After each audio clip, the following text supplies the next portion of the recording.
Bon, je crois que ça faisait longtemps que j'avais pas fait un débrief salé. Aujourd'hui, on va devoir s'y coller. On va devoir s'y coller. Score final un partout entre le PSG et le PSV. Limite, j'ai envie de dire défaite. Défaite. Défaite. Je vais dire défaite. Je vais dire défaite. Défaite du PSG. Parce que pour moi, c'est une défaite. Tu n'as pas le droit. Au bout d'un moment, on est le Paris Saint-Germain. Franchement, ce match m'a fait remettre énormément de choses en question. Parce que depuis le début de la saison, je suis très conciliant, je suis très gentil, j'essaye de voir beaucoup de positifs, même des fois peut-être beaucoup trop, parce que on en voit des avis, à des moments j'écoute des trucs qui sont contre ce que fait le PSG depuis le début de l'année, et il y a des arguments où tu te dis, ah, ils ont pas tort, mais en même temps, toi de ton côté, t'es là, tu te dis, oui, mais il y a du positif, on va laisser le temps. Au bout d'un moment, c'est bon, stop. Là, c'est bon, stop. Et comme je viens de vous le dire, en plus, je suis dégoûté, je suis malade. Y a rien qui va. J'ai limite envie de dire on perd parce qu'en plus on a, malgré toutes les occasions qu'on s'est procurées, heureusement qu'en face c'est que le PSV parce qu'on s'est fait prendre en transition. Il y a des moments, mais je me demande là, j'ai l'action en tête là du 1 contre 1 là, du 1 contre 1 où le mec il décale et Marquinhos il fait un retour. Mais si à ce moment-là on prend le 2-0 et normalement dans un monde normal, on doit prendre le 2-0 à ce moment-là, mais j'imagine même pas la gueule. Oh, la gueule du match qu'on fait. Et pour moi, ce match a un responsable. Je l'ai mis en miniature. Je sais pas si je le mettrai en titre. Dembélé. Pour moi, le responsable principal de ce match, c'est Dembélé. La fameuse star du PSG. Le mec qui doit prendre ses responsabilités. Le mec qui, en début de saison, nous a dit cette année, je vais prendre plus ma chance. Arrête de la prendre, ta chance. Arrête de la prendre. Reste dans ton coin. Je suis déjà en train de déblatérer, je vous ai même pas dit bonjour, j'ai même pas fait d'intro, j'espère que vous allez malgré tout tous très bien. Je vais voilà, liker, commenter, partager. Si vous êtes parisien, n'hésitez pas, on se soutient un peu. Il y a eu un partout, on passe au compo quand même.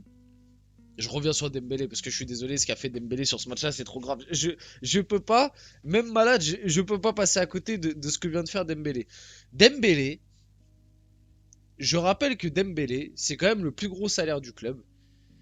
Que c'est un mec qui a fait un début de saison, on s'est tous dit, ah, peut-être que c'est le numéro 10 du PSG. Hein.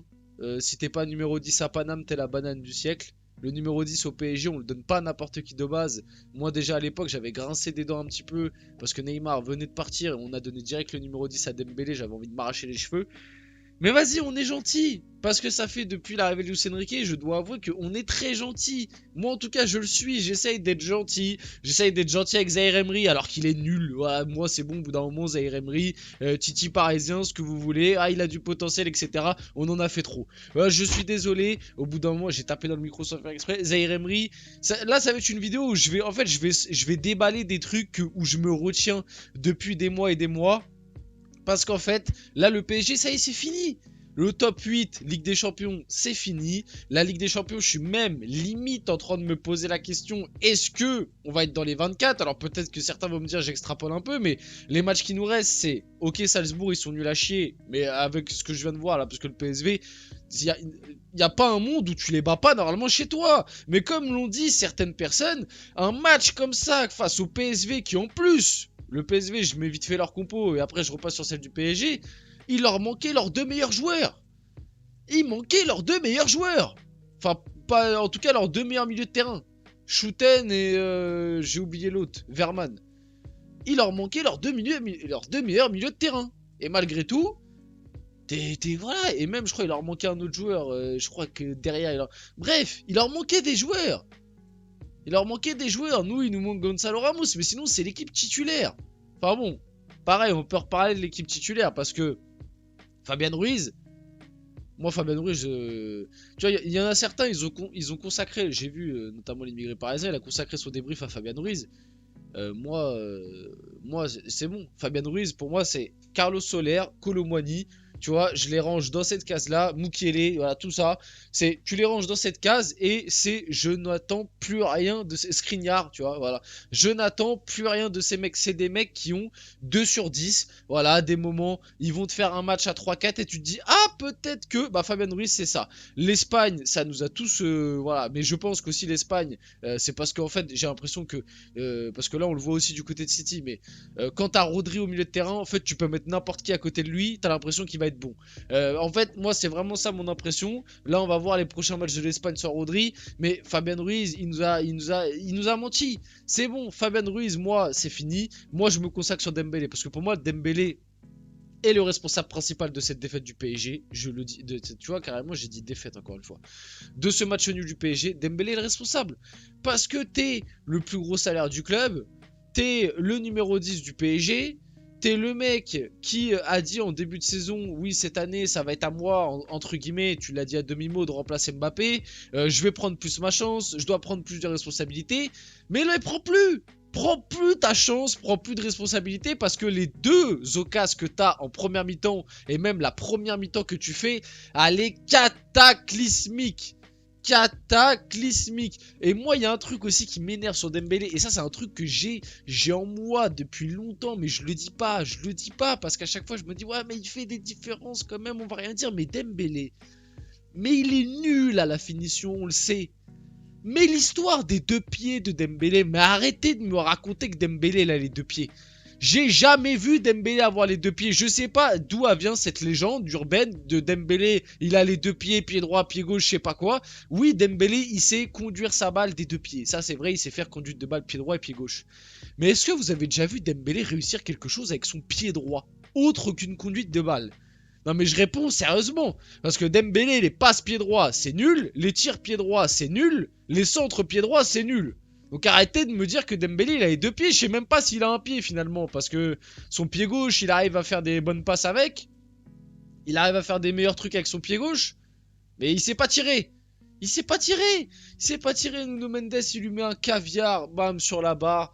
Il a une occasion, il est tout seul, il veut justement mettre une patate avec son pied droit. Il l'envoie sur le parking de la Courneuve, je sais pas où. Bref, pour moi, Dembélé est le responsable. En plus, c'est à cause de lui. Bon, il y a un peu João Neves aussi, mais c'est à cause de lui qu'on prend le premier but.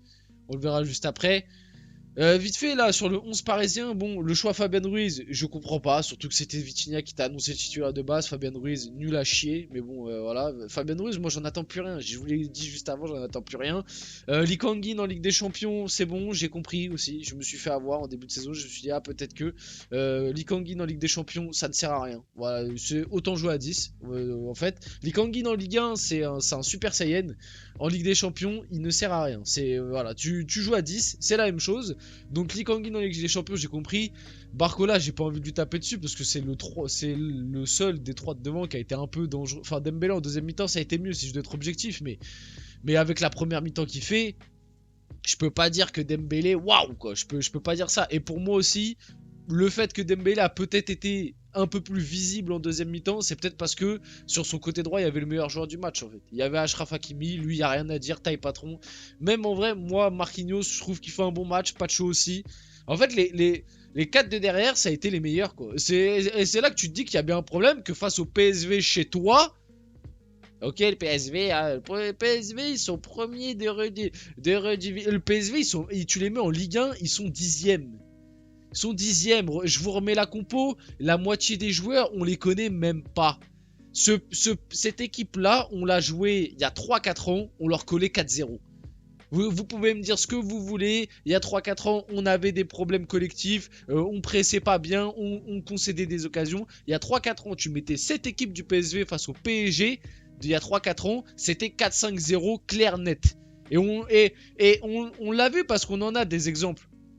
Je me rappelle notamment il y a 3-4 ans quand Bruges est venu au parc, quand le Celtic venait au parc, ce style d'équipe là quand t'as venu au parc c'était mais 3-0 c'était le tarif minimal.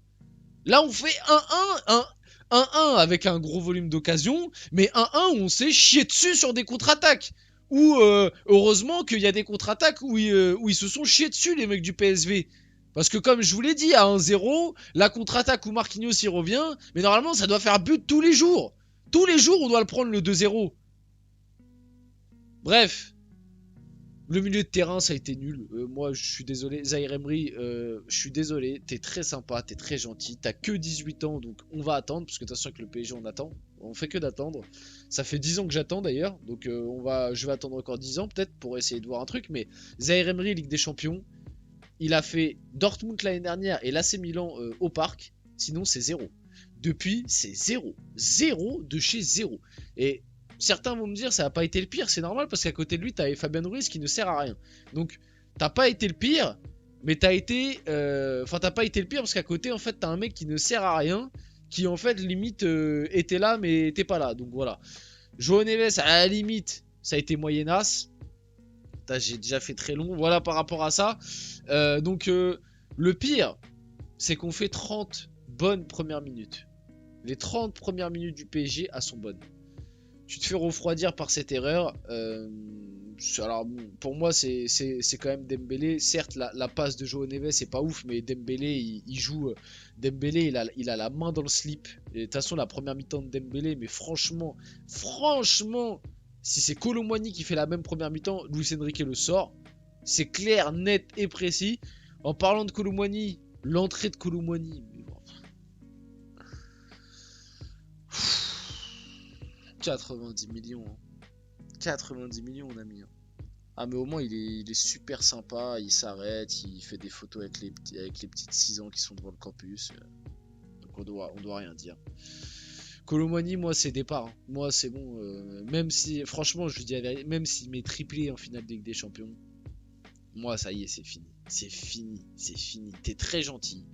Ça se voit que t'es un super bon gars, donc je veux pas aller plus loin dans la critique là, mais t'es rentré 15 minutes. En 15 minutes, t'as été pire. T'as été pire que certains qui ont fait 90 et qui ont pas fait des bons matchs. C'est catastrophique. Noah Lang, lui d'ailleurs, là, je sais pas ce qu'il lui a pris là, je sais pas ce qu'il veut lui. Je crois lui on va l'attraper lui, parce que je sais pas ce qu'il veut là, nous faire la star 2.0 là. Bref, vas-y, lui il m'a gavé. Triste record pour le PSG. Paris a passé ce soir la barre des 400 minutes consécutives sans avoir marqué le moindre but en Ligue des Champions. Le PSG n'y arrive plus en Ligue des Champions. 89 tirs consécutifs sans but dans la compétition. Plus de 400 minutes consécutives sans but inscrit par un joueur parisien. 45 minutes pour inverser la tendance. Donc ça c'était à la mi-temps. À la mi-temps nous on était bien. C'est-à-dire qu'à la mi-temps, tu vois, j'ouvre les réseaux, je vois le Real prend 2-0. Nous on perd 1-0, on se fait bien vanner, le Real aussi. Sauf qu'à la fin du match, le Real en a collé 5. Et que toi, t'as galéré à marquer un but. Et encore. Du coup, bon voilà, 89 tirs, hein, ça montre bien que offensivement, on a des chips. Comme j'ai dit un peu plus tôt, Barcola, il est pas bon aussi. Mais limite, j'ai même pas envie de taper sur lui en premier. Parce que de l'autre côté, t'as un mec qui a été cataclysmique. Et que c'est censé être lui, le référent de l'attaque. C'est ça le truc. Mais oui, Barcola, il a pas été bon. Lee Kangin, invisible, comme je dis un peu plus tôt. Heureusement qu'Hakimi égalise sur une frappe de loin, où Benitez s'est troué. D'ailleurs, Benitez, si t'aurais pu aussi te trouer sur la tête de Marquinhos à la 93e, ça aurait été sympa. Mais ouais, et puis aussi, il y a un truc qui est grave, donc on peut remercier Hakimi pour son but. Je l'ai mis juste après, je crois. Ah oui, bon, ça, voilà. Les 47 derniers tirs d'Ousmane Dembélé en Ligue des Champions. 2 buts. 9 occasions claires manquées. Mais qu'est-ce qu'on doit continuer à attendre de ce mec? Le mec, il a 47 tirs en Ligue des Champions depuis qu'il est au PSG. 9 occasions manquées. Et il a mis 2 buts parce qu'il a joué contre son ex toxique. Mais si on jouait pas contre le Barça l'année dernière, il finit à 0 but en Ligue des Champions. Et cette année, il est encore à 0. Mais est-ce qu'on se rend compte de ça? Mais c'est quand même exceptionnel. On parle du numéro 10 du Paris Saint-Germain qui a le plus gros salaire du club. Ah, il est là le standing normalement. C'est pour ça que pour moi, c'est le responsable principal. Vous pouvez me parler de Luis Enrique. Moi, Luis Enrique, il y a des choses à critiquer. Le mercato, parce que là on se rend compte que l'équipe est bel et bien trop faible. Même si en début de saison, il y en a certains qui le savaient déjà. Moi, j'ai laissé le temps au temps. Là, ça y est, on se rend compte que l'équipe est trop faible. je savais que cette année on n'avait pas gagné avec des champions. Mais de là à me dire, parce que là je suis vraiment limite en train de douter si on va finir top 20, top 15, c'est pas normal. Le PSG doit être top 10. On est le Paris Saint-Germain. On n'est pas le RB Salzbourg ou le Borussia Dortmund. T'as investi 700 millions sur tes 3 dernières années. Ton équipe a fait un gap négatif de qualité, mais c'est exceptionnel. Ça, c'est pas que de la faute de Luis Enrique.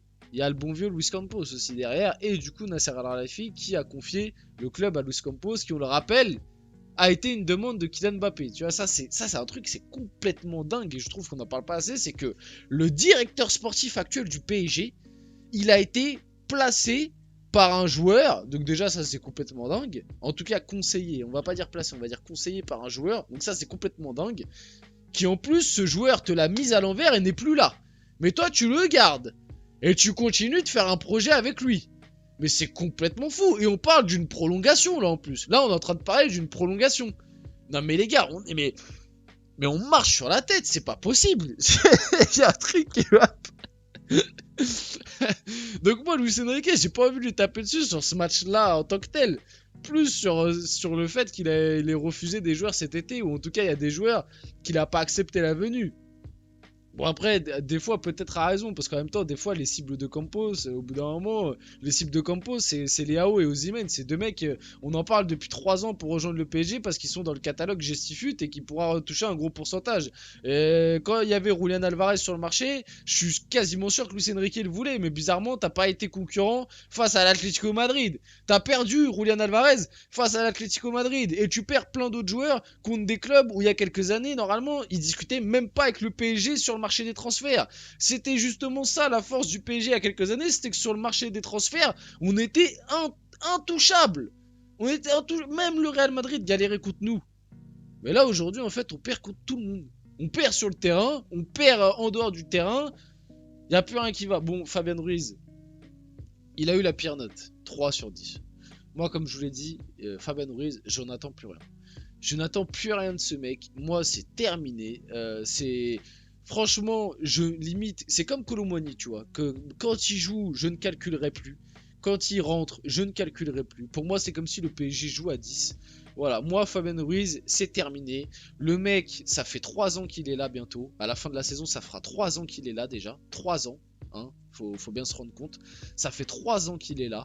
Le gars, il a 2 bons matchs en 3 ans. C'est un Carlos Soler un peu mieux, tu vois. Si on doit être honnête, c'est un Carlos Soler un peu mieux. Parce qu'en fait, Carlos Soler, sa moyenne, c'est 2 sur 10. Fabien Ruiz, c'est 3 sur 10. Voilà, et puis des fois, il va te faire un match à 5-6. Et puis tu vas te dire, ah bah, il est pas mal. Et puis avec l'Espagne, c'est pas mal. Mais non, c'est nul. Voilà, c'est nul. C'est nul, c'est de la merde. Donc, on aurait dû le vendre cet été. Bon, l'action du penalty. Peut-être que je suis biaisé, pour moi il y a penalty, ça commence à faire beaucoup cette année l'arbitrage en Ligue des Champions contre le PSG. Maintenant, je vais pas me cacher là-dessus, le match tu dois le gagner même sans penalty à la 90e. Déjà tu as eu beaucoup de chance de marquer un but très chanceux à la 90e contre Gérone, on n'oublie pas, mais pour moi il y a penalty. Et ça, comme je le disais dans mon débrief d'Arsenal, parce que pour moi contre Arsenal on s'est fait aussi voler un penalty sur la main de Calafiori. La Calafiori contre Arsenal, il a dribblé tranquillement comme s'il était dans la raquette, mais bon, comme Belek, c'est pas grave parce qu'en fait c'est Saliba qui a contré la balle, donc en fait comme c'est pas une main offensive, bref je sais plus, ils nous ont sorti des excuses que j'ai jamais entendues. Moi comme je vous l'ai dit, c'est le Real Madrid qui a cette main là contre lui, c'est sifflé tous les jours. Là pour moi pareil, si c'est le Real Madrid, c'est sifflé tous les jours. Et d'ailleurs l'arbitre avait sifflé de base, on l'appelle, alors ça c'est complètement dingue aussi, l'arbitre qui siffle de base. Il y a penalty, pour moi il y a penalty, il est touché, là on le voit bien en plus avec le truc Canal, que d'abord en fait il met une béquille à Asensio avec son genou et après il touche le ballon effectivement. La VAR a zoomé sur le pied. C'est-à-dire qu'en gros, quand il a été voir la VAR, on a zoomé uniquement sur le pied du défenseur, voir s'il touche d'abord le ballon ou le joueur. Mais c'est complètement dingue. C'est-à-dire qu'on induit, la VAR a induit l'arbitre en erreur. Plutôt que de laisser le ralenti de base ou même de zoomer sur le genou qui touche d'abord Asensio. D'ailleurs, Asensio, bonne entrée pour le coup. Donc voilà. Pour moi, il y avait penalty, mais comme j'ai dit face à Arsenal, ça résume bien ce qu'est le PSG actuellement, une équipe de gentils. On est une équipe de gentils. Voilà, on est une équipe de gentils. On dit rien. On se fait couiller à Arsenal. On se fait couiller là. Mais on dit rien. On a un capitaine. Il fait des sourires à l'arbitre. Voilà. Et à chaque fois que on grogne un peu, nous, on se fait direct allumer à prendre des cartons. Donc en fait, voilà. On est une équipe de gentils, personne dit rien. Nasser, il est copain avec les mecs de l'UEFA. Le PSG, c'est l'équipe qui se fait le plus baiser en Ligue des Champions. Florentino Pérez, il crée une ligue concurrence à la Ligue des Champions, mais lui, il se fait tout le temps avantager. Et ben, on va continuer comme ça, écoute. On est une équipe de gentils, on a un club de gentils, et on va continuer comme ça. Barcola, on en attend plus en Ligue des Champions. C'est vrai, j'en attends plus. C'est 0 but encore cette année en Ligue des Champions et 1 but seulement depuis l'année dernière. On en attend plus, mais bon. Voilà, c'est le meilleur des trois de devant, il vient d'arriver, il a 22 ans, et puis normalement Barcola t'es pas censé compter sur lui, normalement non plus en Ligue des Champions. Hakimi homme du match, ça a été le meilleur joueur. Les deux seuls buts cette saison à l'œuvre c'était latéraux, et en plus un de tes latéraux que tu dois pas faire monter. Donc Paris c'est inquiétant, 4 points pris sur 9, et l'Atlético, le Bayern et City qui arrivent. Je vous dis la vérité, j'ai très peur pour la suite de la Ligue des Champions. En Ligue 1, autant ça va, mais pour la suite de la LDC, j'ai très peur. On arrive sur la fin de cette vidéo, j'espère qu'elle vous a plu. C'est le cas, n'hésitez pas à la liker, commenter, partager et vous abonner les gars, c'était Asial et on se retrouve très rapidement pour une prochaine vidéo.